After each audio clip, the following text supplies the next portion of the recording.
దోస్తులు ఇగో ఇది మెరుస్తుంది ఏందనుకుంటుర్రో, ఇది బాగల్పూరి చీరలు అంటారు. జరీకోట చీరలు ఎట్లనో ఇది అట్లే ఉంటుంది, కానీ ఇది మండదు, చాలా మెత్తగా ఉంటుంది చీర. కానీ కట్టుకుంటే చాలా రిచ్గా ఉంటుంది.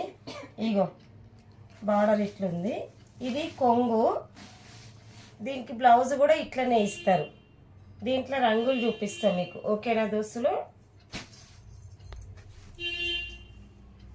ఇగో దీనికి కాఫీ కలరు, ఈ కొంగు అంచు కలరే బ్లౌజ్ వస్తుంది, కొంగు వస్తుంది. ఇగో ఇది కూడా అంతే, అంచు కలరే వస్తుంది. లైట్ ఇవి పేస్టల్ కలర్స్ అంటారు చూడు, అట్లా వచ్చినాయి. ఇది ఆనియన్ పింక్ అంటారు కదా, ఆ షేడ్లో వచ్చింది. ఉల్లిగడ్డ రంగు అంటారు, ఆనియన్ పింక్ అంటారు. ఇది క్రీమ్ కలర్లో ఉంది. ఇగో దోస్తులు, బాయ్ దోస్తులు.